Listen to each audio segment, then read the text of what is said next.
Hey everyone, it's Aaron here from Rudy Visuals, and in today's video we're reviewing the new Viltrox AF 85mm f1.8 RF lens. I believe they have a version of this lens for mirrorless Nikon, Sony and Fuji film cameras, but this particular model I have here is the RF mount version for Canon mirrorless cameras. So firstly, a big shout out to fellow YouTuber Kai Creative for lending us this EOS R. If you want to check out his channel, which I highly recommend you do, there is a link in the description box below.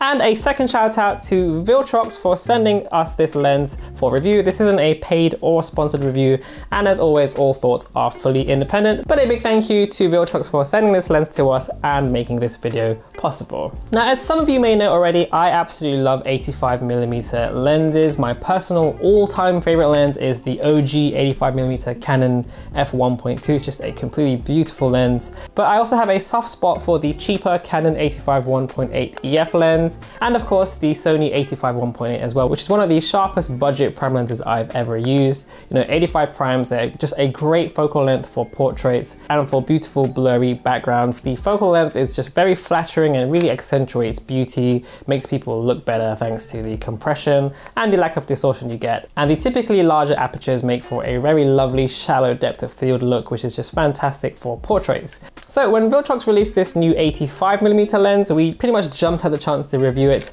But is this lens worth your money, especially considering that there is a little bit of competition out there already on this system? Unfortunately, if you are a full frame Canon mirrorless user, you probably already know that if you want to get a native Canon 85mm lens, you're probably gonna have to sell a kidney to get one of these f1.2 versions. Also, the budget f2 offering isn't really that cheap either. However, the Viltrox AF 85mm f1.8 can be yours for just $400, which is a significant saving. However, despite its budget price tag, the Viltrox certainly didn't skim on the build quality. I mean, you'd honestly be forgiven for thinking this was a premium luxury lens. It feels really solidly made. It's got a nice heft to it. It feels very strong and robust.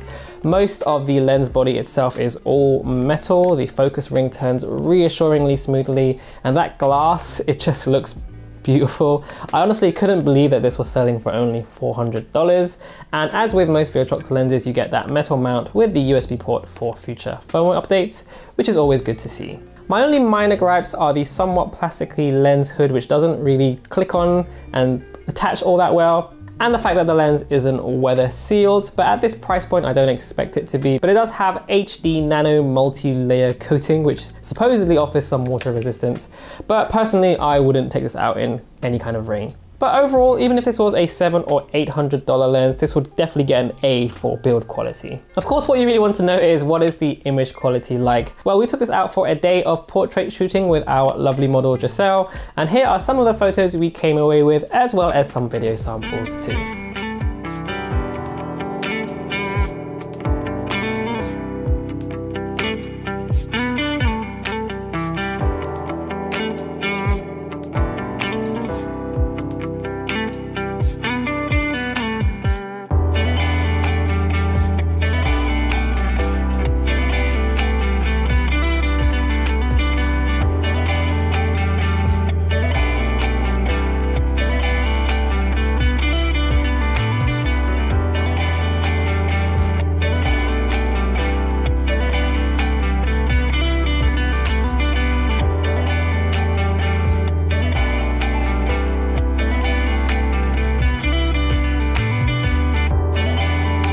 So as you can see, for an affordable budget price lens, you can achieve some actually excellent pin sharp portrait photos with this. Whether you're viewing it on social media or even pixel peeping in Lightroom, I would think that the vast majority of users will be very happy with the sharpness on offer with this lens. Even if we zoom in here, we can see there's still loads of texture here, lots of nice sharpness going on. Is it top tier pro level sharpness? Probably not quite at that level, but considering the price, I think most people will be pretty impressed with the results. Wide open at f1.8, there are some minor issues that do creep up. You can see that the center of the image here is quite nice and sharp, as well as the outer sort of middle part of the image, but towards the corners they are a little bit softer and there's a little bit less contrast as well, but not overly disappointingly so. We also do get some slight vignetting wide open, and there were a few images where there was a little bit of chromatic aberrations going on here and there, but again, nothing that was overly offensive or distracting. Stepping down to f2.8 and then further down to f4, you can see that the corner sharpness and contrast improves very nicely,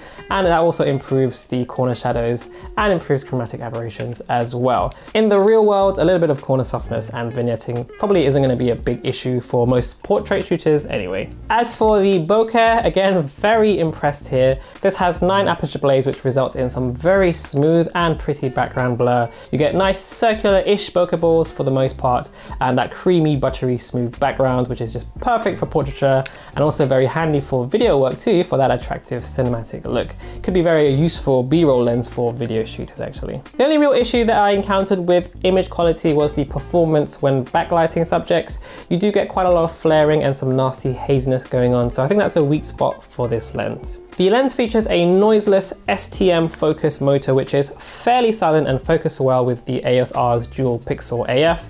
Using IAF in particular made shooting portrait a breeze, and once it found the eye, it pretty much locked on reliably. Issues do arise slightly, however, if your subjects start to move a little bit fast, it can also be a little bit slow to initially detect the face or eyes.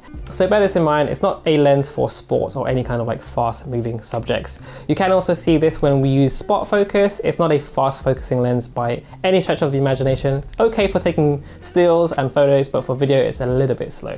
It did also struggle to focus at times when your subject is heavily backlit or in a lower light situation as well. But considering this was designed, it was designed for portraiture when your subject is supposed to be fairly still and you are expected to be in ideal or at least decent lighting. So I think it gets a pass here just about. For video work, the lack of image stabilization does make getting handheld shots a little bit difficult. You really do need a gimbal or a tripod, I think, to get the best looking results. The only other minor gripe with this lens is the maximum focusing distance, which is around 80 centimeters. You do have to be fairly far from your subject, so it's definitely not a lens for any kind of like macro photography. But to be fair, most 85mm lenses do have quite far focusing distances anyway. So overall, do I think that you should buy this lens? For me, it kind of depends on what you intend to use it for. So if you're vlogging, you know, YouTube, street photography, travel, everyday running and gunning, you know, fast subjects, then definitely no. This is somewhat of a one-trick pony lens. However, if you are a portrait shooter, you want to just take pictures of people, you want that nice, easy bokeh and blurry background look, then for $400,